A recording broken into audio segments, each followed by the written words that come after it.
Hello बच्चों, कैसे हैं आप लोग।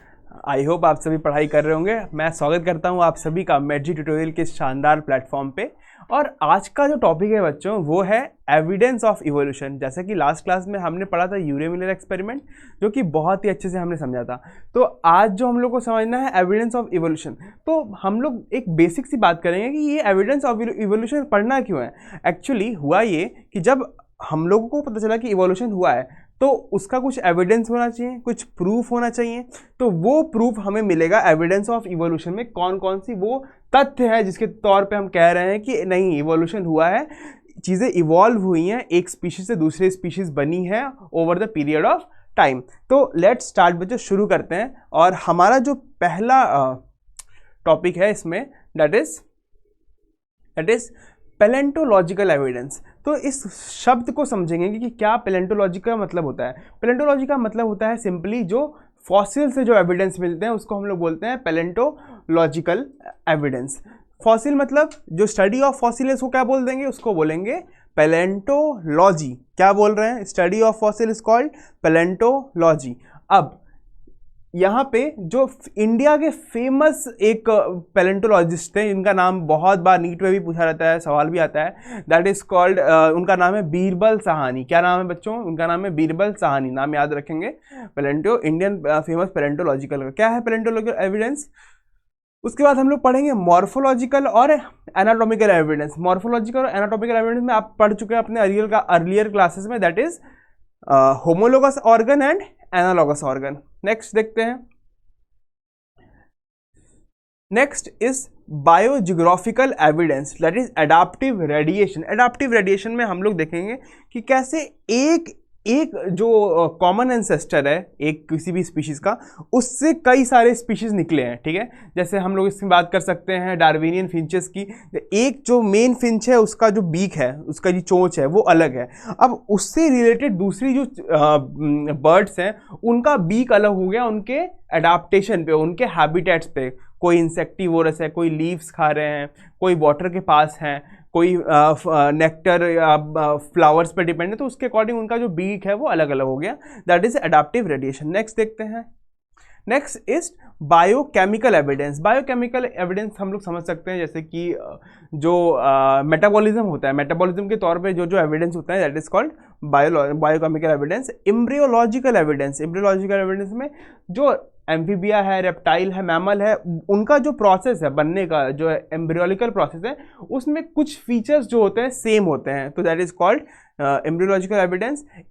Evidence for evolutionary by the natural selection. Natural selection की बात हम लोग करेंगे तब जब हम लोग पढ़ेंगे डार्विनियन फिंच, डार्विन की थ्योरी जब हम लोग पढ़ेंगे तब हम लोग किसकी बात करेंगे, नेचुरल सिलेक्शन की बात करेंगे। Okay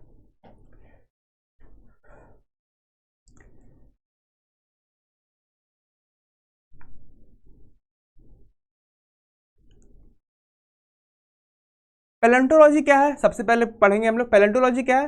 palaeontology is the study of fossils. Study of fossils called palaeontology. उसके बाद फॉसिल्स क्या होते हैं, fossil are the remain of life from form found in the rocks. Rocks के अंदर पाए जाते हैं, दैट इज कॉल्ड फॉसिल।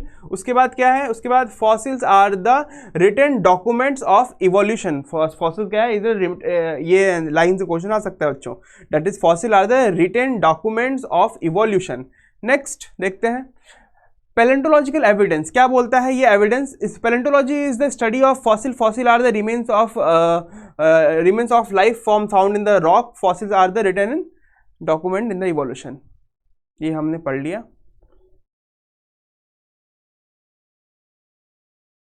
ये है इवोल्यूशन ऑफ हॉर्स, जो कि हमारे सिलेबस में नहीं है, बट आप देख सकते हैं कि कैसे इवोल्यूशन ऑफ रॉक हुआ है। यहाँ पे इवोल्यूशन ऑफ हॉर्स हुआ है। पहले यहाँ पे जो डिफरेंट जो इनके डिजिट्स थे, जो लिम्ब्स थे, कई सारे थे, लेकिन over the period of time जो बाकी के डिजिट्स हो गए वो वेस्टिजियल हो गए, और ये जो दो वर्किंग डिजिट्स हैं उन पे पूरी इनकी इवोल्यूशन हो गई।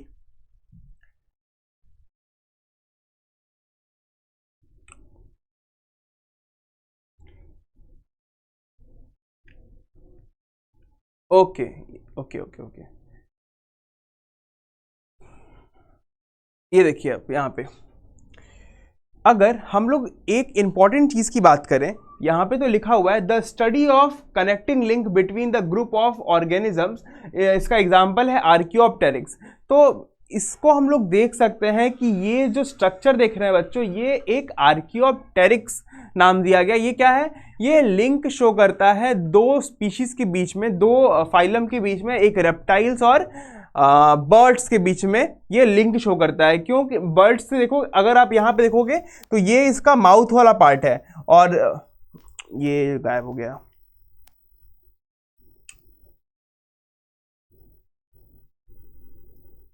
यहाँ पे देखोगे तो ये इसका माउथ वाला पार्ट है। हियर ये देखो, ये इसका फेदर है। क्या है? ये फेदर है और बाकी का जो बॉडी पार्ट है वो यहाँ से लगा हुआ है। तो जो फेदर है that is a part of what? That is a part of Aves, amphibia का पार्ट है वो। सॉरी, एम्फीबिया, एव्स मतलब वो बर्ड्स का पार्ट है। और आगे देखो इनके बीक में क्या है? टीथ है। बीक भी प्रेजेंट है, टीथ भी प्रेजेंट है। तो it is the reptilian feature, reptilian character है। और देन तो याद रखेंगे, link between amphibia and apps is called Archaeopteryx.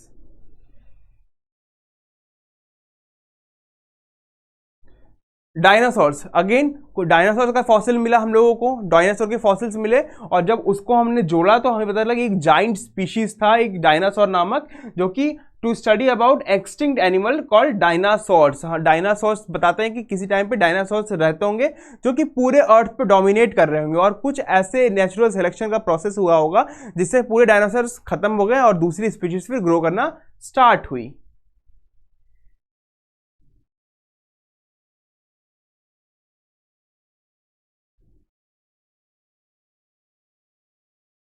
Okay, इसके बारे में अभी हम बात नहीं कर रहे हैं। This is a geological time scale और इसको हम लोग बहुत डिटेल में पढ़ेंगे अपने आने वाली क्लासेस में।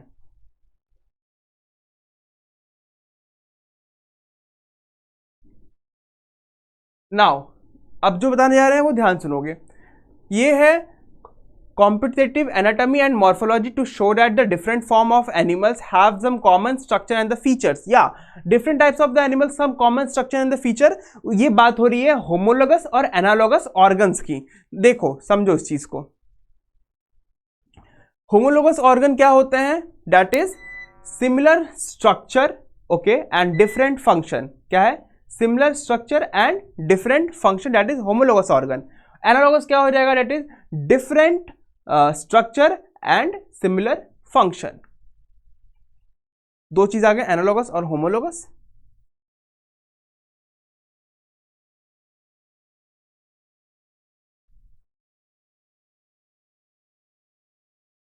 देखो अब होमोलॉगस ऑर्गन में हम लोग को दिखता है कि ये है ह्यूमन का हैंड, ये है ये बर्ड्स का हैंड, ये किसी दूसरे एनिमल का हैंड, और ये किसी दूसरे एनिमल। इसमें क्या है? सबके फीचर सेम है। यहाँ देखो एक यूमरस है, डेट इज एक यूमरस, और उसके बाद जो दूसरा है रेडियस और अल्ना, रेडियस और अल्ना इसमें, और नंबर ऑफ फेरेंजेस भी सेम है।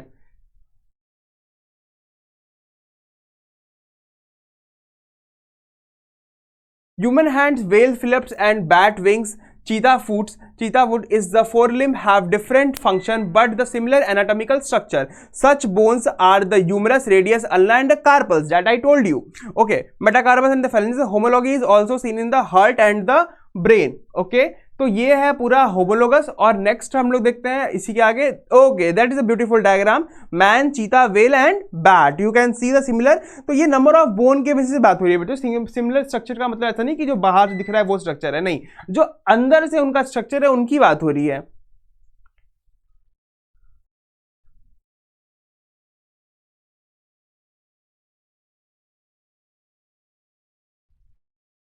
ओके, जब भी होमोलोगस ऑर्गन की बात होगी इसका मतलब वहां पे जो इवोल्यूशन हो रहा है वो हो रहा है डाइवर्जेंट रिवोल्यूशन। ठीक है, तो जब एक आपको बता दिया कि होमोलोगस में कैसा हो रहा है डाइवर्जेंट, तो जो एनालोगस है उसमें कैसा होगा? उसमें कन्वर्जेंट होगा। ओके, इसी के साथ आज की क्लास को हम यही समाप्त करते हैं और नेक्स्ट क्लास में हम लोग एनालोगस के बारे में डिटेल में पढ़ेंगे। Okay, thank you.